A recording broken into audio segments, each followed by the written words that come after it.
Speaking of the spectrum, we're back again. This is your host, Shahrukh Sultan, or again, as I've said before, if you're not familiar with Bollywood, Shahrukh Sultan. Even I had to remember that for a second. Like, what are the different ways to say my name? Like, again, my God, immigrating to this country is so difficult, even after 20 years.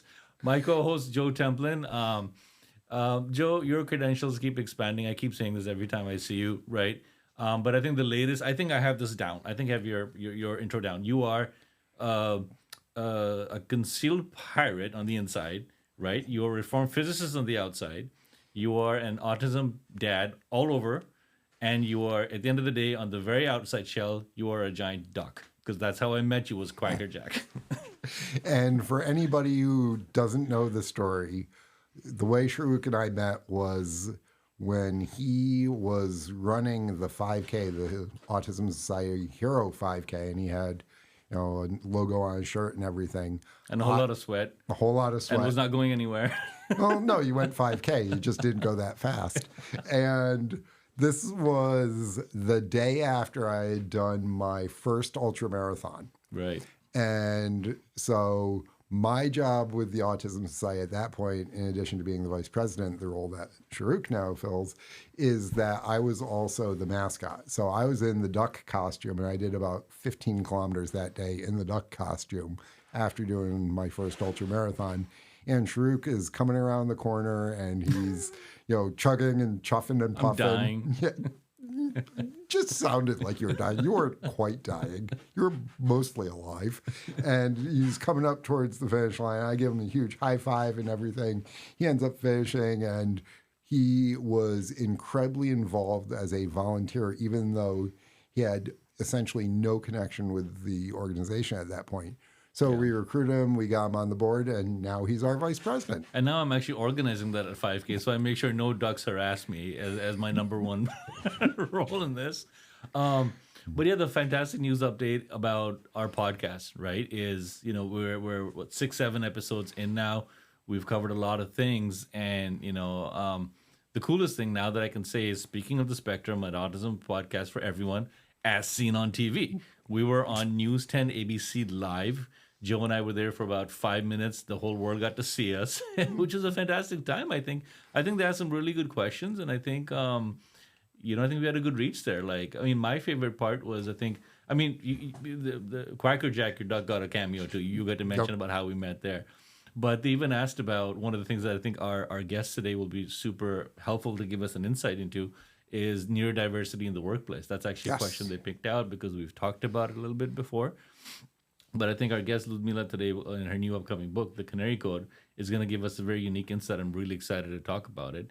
What I'm also happy about is that you're no longer the only author in this room. I know you've written Everyday Excellence, but now we have two authors, and Ludmila's going to help us, Part of the success of Everyday Excellence was because Ludmila actually graciously volunteered to do a blurb for that book and helped support it. And she gave me some really good insight that is woven throughout the book. Oh, that's really interesting. I really want to help spread her message because of how it can impact not just individuals on the spectrum, but change the workplace environment to benefit the entire world, as you've talked about often. If we make things better for our most special people, then it's going to benefit everybody around. Yeah, 100%. I can't wait to start, chatting with Ludmila more about that. So on that note, let's keep things rolling here. We usually go into a fact of the day. Mm-hmm. Joe, I think that you have something today. I'm gonna sit back on this one. So I wanted to talk a little bit about autism and physical fitness because we were mentioning the 5K. We're both runners, and 40 children with autism are 40% less active than their peers. I believe that, yeah. And only 14% of kids on the spectrum meet the daily recommended movement amounts. And that really hits home, because with my son, who's now 12, we're constantly thinking of ways to make him more active, get more physical energy use, because the less he uses it, the more chances are that he's frustrated at night. He has a lot of pent-up energy. Mm-hmm. He does a lot of humming and shaking. And I've recently noticed that when I go to him and say, hey, you want to go for a walk? He will drop his iPad, which he never does. He'll put on his shoes and he'll go out for me with the walk. And he seems to really like that. And there's a nice trail locally for those of you who are familiar with the area, the Pine Bush Reserve, off Route 155. They have a really nice, I don't know if it's meant to be sensory friendly, but it is. It's got nice markings on it for kids. It's a nice 1 mile loop. He loves that. He likes chilling on that. He laughs around. And every time we do that, I feel like he sleeps much better that day. And maybe not in this podcast, maybe in one of the future ones, we'll talk about sleep in kids on the spectrum and adults on the spectrum, because sleep and physical activity are very much interrelated. And they're both ways that the body strengthens, develops, and renews itself in different ways. And so that's something that is very important to me as the human Kaizen expert in terms of biohacking and continuous improvement. And there's so many little things that we can be doing to help make it better, not just for our special guy or special girl, but also for us as the parent, because we're under a little bit of stress, and getting out for a walk in nature is one of the best things that you can do, period, case closed. Yeah, 100%. For those of you who are watching or listening that are local, I'll drop a little tip. There's a great business here called More Movement. I know the owner because she was actually one of the people who ran our Autism 5K, and Kristen, she actually finished first from the women. So she set up, I think, in her house is a almost like a training thing for special needs kids, or kids on the spectrum, and she does their trainings and gives them very unique exercises to their needs. So if you're in the local area looking for business, looking for some kind of an outlet for your child, that's a great place to go. Obviously, our one of our very first guests was Lisa Audi, who has bots bring on the spectrum, and they have like a bots fit, I think, classes. It's pretty Yes, great. they started doing that. Yeah. And you just reminded me that we should actually thank our sponsors, Pulse MD, because when you have this sort of physical activity, very often you get hurt. And they've got, 7 facilities around the region in case you end up busting yourself up a little bit. And I'm pretty certain that they'll be able to put you back together again so that you can go on out and bust yourself up more like I always do. Thanks, Pulse MD, for sponsoring us as always. So in the world of autism, there are heroes that we talk about every time, right? And we were kind of in this running theme right now. We've talked about a race. So the hero luckily kind of works out. It's almost like we planned this a little bit. Weird. She's a half marathoner, Kylie Lyall. She's the first ever runner with autism to appear on the cover of Women's Running magazine. Actually, for any running magazine cover at all, but it was the Women's Running magazine cover that she showed up on. And her connection with running goes back way beyond you and me or anyone that I know. Is when she was 8 years old is when she really started to enjoy running. I think she's recently finished her second Chicago half marathon, which is really cool. I'm a big fan of half marathons because that's the max distance I've done. I will never push myself for a marathon. I don't know. You say that now. Jeez, don't no. You want to. I want to, but I said it in the very early podcast. Is like if I ever do it, the New York City Marathon, it has to be that. I mean, that thing produces gems.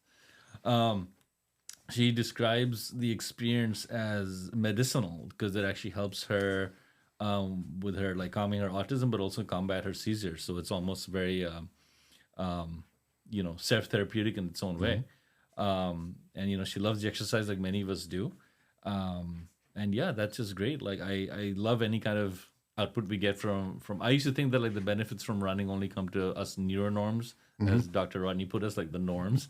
Flashback to episode 3, but no, it's so nice to know again the physical activity and that you get from it, and then it produces a hero. So, Kylie, if you're out there watching this podcast, thank you so much for everything you do. We're fans. So, with that, I think we can pivot over to our guest who's been waiting in our lobby and let her in. Ludmila, welcome to our podcast. Welcome to Speaking of the Spectrum. So nice to have you. Thank you. It's fantastic to be here. It's so good to actually, see you on camera and interact with you more than just our LinkedIn conversations over the past few years. So I've got a nice little intro here. I'm going to read it so that everybody listening to this can understand what an incredible individual this guest is. Dr. Ludmila Praslova, PhD, SHRM, SCP, AU. She's a contributing author to Fast Company, Psychology Today, and the Harvard Business Review, and the first person to write in it from an autistic perspective. She's a professor of organizational psychology at Vanguard University of Southern California, and she provides neuro-inclusion training to organizations such as Amazon, Bank of America, and MIT. And one of the things I'm really excited about, she is an author also, as you mentioned. She's the author of the brand new book that I can't wait to read, The Canary Code, A Guide to Neurodiversity, Dignity, and Intersectional Belonging at Work. Ludmila, so good to see you. Thank you so much. I'm very grateful for this generous introduction, and I look forward to talking to you. It is more fun than just a little bit of LinkedIn messaging. That's what we do at Speaking of the Spectrum. We speak about it and we keep growing this connection. That's awesome. Ludmila, I love that name, the Canary Code. And obviously I haven't picked up the book yet. All I know about is the title. What does the Canary Code mean? Well, that kind of refers to something you already mentioned, that if you create environments that are good for the most vulnerable, environment is going to be good for everybody. And if you think about canaries in the coal mine, that is actually not a story or not just an expression. There have actually been real canaries in real coal mines who were used as carbon monoxide detectors. And each mine in the UK was required to employ 2 canaries through most of the 20th century. And then in 1980s, they were replaced by electronic detectors. That is fascinating. I never knew that. So we're talking about canary the bird, right? As carbon monoxide detector. Yes. So how? I mean, this is I'm gonna go on a tangent here, so I'll stop asking more questions about the canaries. But it's so interesting that you said exactly what the things that we've been saying. We even said it on our ABC News 10 interviews that if you make something better for someone who's autistic, you make something better for everybody, right? That's like right around that theme. So that's fantastic. So that's this very idea. And by the way, they actually took really good care of canaries. They even had canary resuscitation devices where they would give them oxygen. Oh, So wow. they would evacuate miners, and they would give canaries oxygen, because sometimes people think it was such horrible cruelty and they just killed all those poor canaries, which is actually not the case. They actually took better But, care of the canaries than the miners. They probably did, unfortunately. Wow. Yes. And that's the workplaces to you. Many workplaces in general are pretty toxic to people. Neurodivergent people and most neurotypical people are not super happy either. So the idea is that if autistic people can't be in the workplace at all because it's so toxic that they are not wanted, and even if they are hired, they suffer so much from bullying and mistreatment that they can't stay there. But it's not like neurotypicals are happy. Most people in the workplace report very high stress levels, and people quit a lot. And if they can't quit and they're stuck in their bad jobs, they're miserable. So why not create better workplaces for everyone? So that's the idea. So it's a pretty hefty book, as you can see. I only have a manuscript, but the actual paper book should also be ready pretty soon.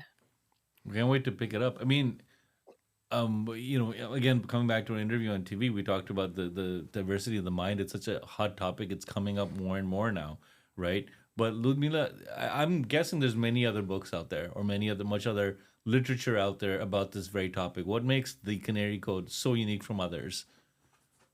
Well, you just mentioned the mind, but before you mentioned the body. So one thing that I'm very explicit about, let's see if I can actually show you. You'll be the first ones to see Oh, the wow. actual. Oh, this is nice. Table of So contents. you're the first ones to High see five. the actual Yes. table of contents. Okay. So there are chapters on work environment, workspaces, work organization, social environment. So I look at social environment and how organizations sometimes have such a rigid expectations for how people are expected to behave. And if you don't go to your boss's party, they're going to keep a grudge until they fire you. And why? If you're doing your job, why hold a grudge if somebody doesn't want to do small talk at the water cooler?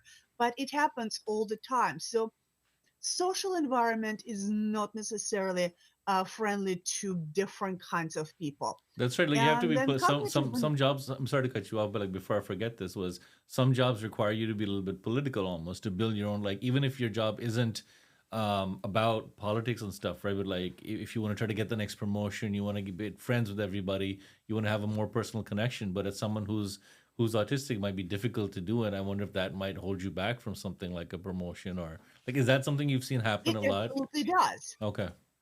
It absolutely does. And I actually have many stories, and there's a separate chapter on leadership and promotions. And again, do you want someone who knows how to do the job and is competent, or do you want someone who is really good at manipulating people and maybe Right. lying and Right. And that's such kissing a up? So that's a question organizations need to answer. And it's such a huge opportunity loss. Again, I keep coming. I feel like the timings work out perfectly because we just talked about our interview on TV.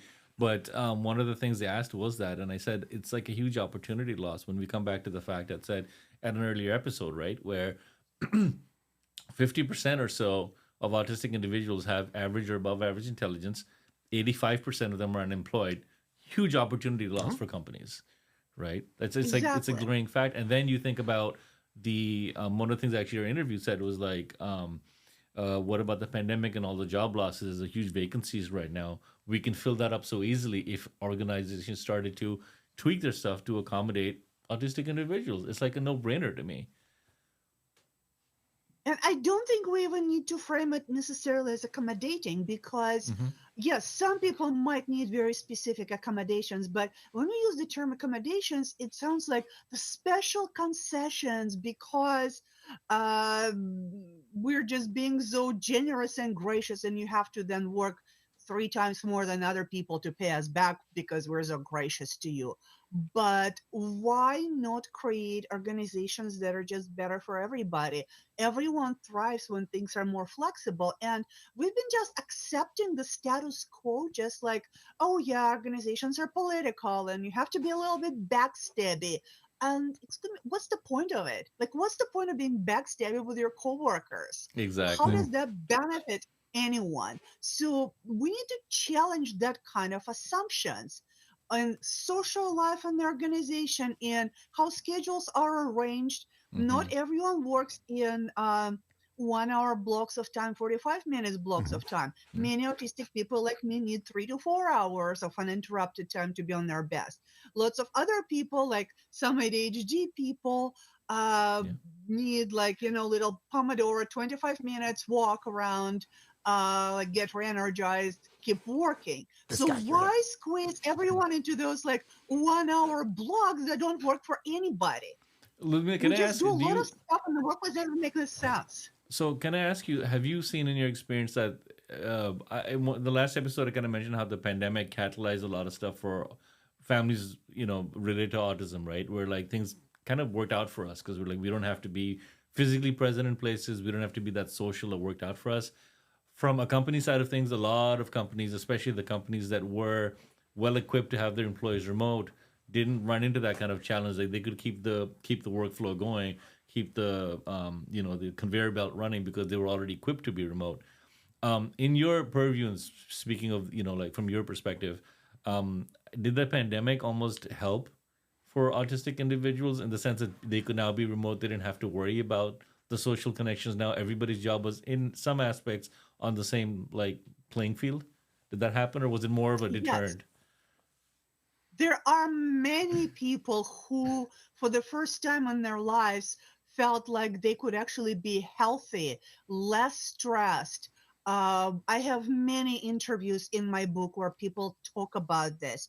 There is also research that shows that in general, disability employment went up in the last several years, and they don't tease it apart by specific difference or neurodivergences, but we do know that finally many people had opportunities that they never had. So it doesn't work for everyone, but for a very significant percentage of autistic population, it has been a huge turnaround in what was possible career-wise. And it's not just like social stuff and emotional stuff. It's also physical, because for many autistic people, it takes so much more out of you to commute and to like be elbowed in a public transportation Yeah. or to drive. You have to focus so much harder to drive, and so it's sleep cycles. You mentioned sleep cycles. Yes. So sticking to those rigid workplace schedules when you have different sleep cycle is extremely difficult. And why? Many jobs really do not require that. So what I'm trying for people is to actually challenge those things that have been there since, factories and Roman legions, and look at them and say, why do we keep doing those things that don't make any sense? Yeah, one Because of the we've things. always done it this way. Exactly. It's a wonderful answer. Right. Why always change it? I mean, what I liked about, again, I maybe my glass is always half full. I don't know. But one of the things about the pandemic that I feel catalyzed was that now you can hire people in different time zones, and you have off shift coverage for somebody who's, like, for example, for you, you're on the West Coast right now, I believe, right? So we could hire people for like evening coverage on the East Coast who are actually located at the West Coast, and this is regular 9 to 5 hours for them.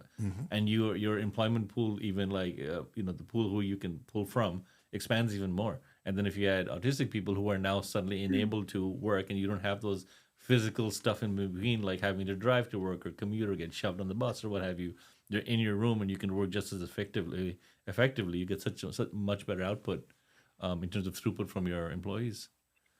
It's a no-brainer to me. So that leads to something that, there's a lot of discussion around the gig economy and, people opting to not stay within the corporate realm, but go out on their own and, do project type work or work different, type of hours per project basis, things like that. Are you seeing anything within our community around that, Ludmila? Yes, there are many people within different neurodivergent communities that always had kind of a knack for entrepreneurship, especially with ADHD dyslexia. It was kind of more interest in entrepreneurship, but autistic people as well. What I'm also seeing in that in the UK or in Canada, it's a lot easier to do than in the US because of the medical insurance. So I think Okay. many people in the US who would want to do it, but let's say don't have like wealthy family to fall back on or some kind of other safety net, would love to do it, but are it's too risky. And But the divorce yeah, rate or the non-marriage rate among people on the spectrum, which is so much higher than the neuronormal population, they don't have the spouse to be able to have the health insurance benefits. So that's another thing that's been pushing them against this in a lot of ways. yes. I think there would be a lot more autistic entrepreneurs in the States if there was another affordable way to get healthcare. 100%. One question Just from what I'm hearing from the community. Gotcha. One question I wanted to ask you, Ludmila. You mentioned many factors, right, that need to happen to enable, I'm not going to use the word accommodate, but to enable autistic people to join the workforce. In your perspective, what is the number one blocker for that happening? What is the number one thing that comes to mind every single time? Is there or they're all kind of similar factors? Is there one thing that, is more challenging than others to overcome as a company? Well, okay, I'm not going to look for my model, but if you check it out, it's available. It's an HBR. There's access barriers and success barriers. So it's hard to get jobs and it's hard to stay in jobs. Gotcha. So it's hiring and interviews, and high subjectivity in hiring and interviews is one thing that people talk about a lot. But then social environment in the workplace. They are also sometimes very prohibitive. Sometimes you can be in a very good environment. You can have wonderful coworkers, and then you get a new boss, and they just throw something your way that is very exclusionary, and many people just lose their jobs that way. So there are many people who have been very successful, very good at what they do, and had long-term careers. And then something changes, like they got a new boss, Mm-hmm. or they decided to go to open office, and now everything crumbles for them. Gotcha. The open So office there's all idea. kinds of barriers. What do we mean by open office exactly? Oh, so open office was used a lot in like the tech community where nobody had offices where they could close the door and focus and do on work. It was basically a giant bullpen open. or like movable desks. And, so you would have 20 people in this environment where you could not escape from the noise, where there was other people right next to you and they're touching you and they're touching you and they're touching you and they're getting in your space. And, so people who have stimulation issues would be completely and totally overwhelmed in that environment. Even normal people found that. I was just not gonna say, like, I helpful. remember our company has an office in Times Square of all places. That's noisy as it is, but never mind. Then we went open office, and every time I go to the office to work or meet some clients, it's almost difficult to readjust because it's like there's people everywhere now. Got to talk and listen, and I almost have to put headphones on, which I never do. And if I really need to focus, I got to find an empty office, go in there, shut the door, and just really zone in. So like that again, like we coming back to the same thing. You make something better for someone that's autistic. It's like applies to you. And grade schools experimented with this for a while. There were one of the old schools up in Boston Spa where my kids had 3/4 walls between the classrooms. So you would have the noise from the kindergarten bouncing into the first grade class. Oh, that's a great idea. Yeah, that was brilliant, absolutely brilliant. my So, God. I mean, as an organizational psychologist, I see you rolling your eyes almost on this one. Yeah, well, I am. it's common sense, and people just keep doing this. They keep doing it now, and there's a ton of research that it harms employee health for all employees. It makes them more stressed, and the desired benefit of improved communication does not happen, because actually if you stick people in the open office, they hate it so much they start emailing each other from the same room instead of talking. That's like my So wife and I they text actually each other talk from the living room because the kids are making so much noise. So my wife and I just text each other what we want to say. Done there and done that. Yeah. So, Ludmila, Yeah. let's step back a moment when you were talking about the barriers to hiring and then the barriers to staying within an organization. So, putting on your HR hat and speaking to our members of our community who own businesses or are responsible for acquiring new talent for an organization, what are some low-hanging fruit that they could change procedurally to be more welcoming to the community, which is going to directly impact their bottom line on a positive basis? A low-hanging fruit: hire for the actual job you need done. Because very often people throw in all kinds of other stuff, usually social stuff, and how well you interview and how well you present yourself and talk about things, instead of measuring the actual ability to do the job. So do a mini sample of what the person can actually do, instead of putting them through the interview and then reject them because they didn't make eye contact enough, or their handshake wasn't to your liking, which you're not going to be shaking hands with them after that ever. After the interview, right? Who cares? But people reject people based on that. So give them the actual snippet of work, not like a 3 weeks. I don't like those, but a small 30-minute snippet of the actual work tasks, and use that instead of interviews. You will hire people who are actually better for what you want them to be doing. Mm-hmm.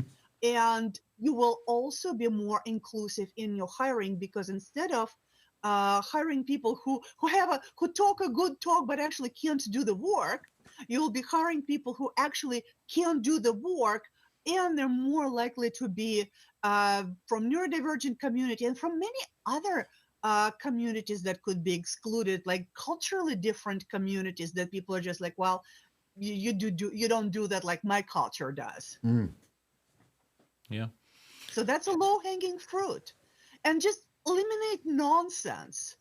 Eliminate nonsense meetings that could have been an email. Thank you. Eliminate. Well, that's a separate Right? podcast topic on its own. I feel not just for That's just I could maybe I could write a book on that. The number of times I had to go to meetings where I was like, this could be an email. So before we kind of wrap up here, I do want to ask about is there like one success story for someone who did really well in this sort of field or this kind of area, Ludmila, that you come across? Like, was there somebody who you think who really impressed you, who was autistic, or a company that you feel like did really well with like hiring someone that was autistic? Did you ever come across something that's like worth mentioning? Well, I often use this particular example of Alternauts, which is a company that was initially designed to be autism friendly. So, and they've been in business since 2013. So they've been around for a while, and they were remote first, and they really tried to create workplaces where it's okay to be different. They would even ask you like, what triggers you, and then they'll try not to trigger you. Very nice. So they just really try to make a very trauma-informed, neurodiversity-informed, and just logical, transparent workplace. So that's a really good example. But there are so many highly successful autistic people because autistic people have all kinds of talents. And yes, sometimes you have to work much, much harder than others. But there are examples of autistic people who excel in any field, in creative field. And oh my gosh, Olivia, I'm blanking out on her last name, but she's the world's top expert on charisma. Oh, she's autistic. Wow. So the world's biggest expert on charisma is autistic. And we were talking about that's I mean, let's go find her. Let's go find her. Let's get her on here. But yeah. I'm LinkedIning. I'm on LinkedIn too. Yes, because I'm just blanking out. We'll look her up. But Olivia Fox-Cabane. Olivia Fox. Got it. Joe's writing that down right now, so we'll definitely drop that. So that's one counterintuitive thing that I was gonna say that word is that's very counterintuitive. Yeah. That makes me so happy to hear. Eric Garcia. What's that? Yeah, Eric Garcia is another one. So he's a journalist who, has to go into all those noisy rooms with all the commotion, and he just does great work. Wow. Like one of the top journalists. He also wrote a book on autism. I love this episode. It's like giving out its own heroes. I didn't have to even, I know your work's done. My work's done. Yes, that was easy. So on that. I have a whole book of them. I have a whole book of heroes. They're not just autistic. There's dyslexic and ADHD and PTSD. So it's kind of a broad group. NVLD, very rarely mentioned differences to rats. So it's a very inclusive book. A lot of research is on autism, and obviously I'm autistic. So there is a lot of autism in the book, but a lot of things really apply to all kinds of people because they just common sense principles that make better organizations. 100%. I think that is great. We've gotten so much from Ludmila today. And one of the things we do, Ludmila, on this podcast is we have a section called the ADAM Project. So the ADAM Project stands for Autism Dads and Moms. And we usually share some tidbit or something between Joe and I or something we've heard from some of our listeners or followers. And we always try and get in a crack on Ryan Reynolds, hoping that he'll show up in Deadpool costume with the cease and desist order. Hasn't happened yet, but we're hoping. Yep. It's a movie. It's also the same movie name as Ryan Reynolds' movie. So that works out. But Joe, do you have anything for the ADAM Project today? Actually, yes. And it's because of something that Ludmila talked about with the disruptions of the open office and the overstimulation. And so when my youngest was 7 years old, right around before and after we got his diagnosis, He also had extremely bad eyesight. And between the overstimulation of the sound and not being able to focus, I basically described it to somebody else as he was essentially a drunk toddler in Las Vegas. And that was how he was attempting to learn in school. And that's why there were problems. So what do? You start doing things to remove the overstimulation, like the headphones to remove the noise, like helping him with the glasses to be able to focus, like he literally had learned to go like this and almost put blinders on to eliminate some of the stimulation on the outside. Allowing him to have extra time, a desk over in the corner where he could not be as distracted as much. And he's got ADHD in addition to autism. And as he says, the ADHD is my fault, because it is. But by being able to carve off some of these distractions, he's been able to not just succeed, but exceed in school. And this is the sort of thing that we, whether we're employers, whether we're coworkers, should be applying to be able to make a more productive environment, not just for people on the spectrum, but ultimately for everybody. And that impacts the bottom line. And it makes the workplace more enjoyable because you actually get your stuff done and then you can interact on the appropriate basis with each other. Yeah, 100%. I think that kind of ties into our takeaway that we like to do to usually conclude these episodes, right? And for me, what I've been listening to is this recurring theme. We talked about low-hanging fruits. We talked about, the common sense stuff, like Ludmila said. Like, it's maybe counterintuitive or maybe things that we've always done it this way. But let's take a moment, let's reset and think about what's really, really like, in this post-pandemic world, in this IT-enabled, Zoom-enabled world where anybody can be anywhere working from their home or their bedroom or in an office. Let's maybe put some of the walls halfway back up, right? And let's make things a little bit more comfortable for autistic people. Because again, I've said this before and repeat after me, when we make things better for someone that's autistic, we make it better for everyone. And I think that's a fantastic wrap up. Thank you for listening to Speaking of the Spectrum on this episode. We'll be back very soon. Don't forget to like and subscribe, and we'll speak soon. Bye-bye. Thanks so much, Ludmila, for having us today. For us letting have you today. My pleasure to be with you. Thank you so much. Bye all.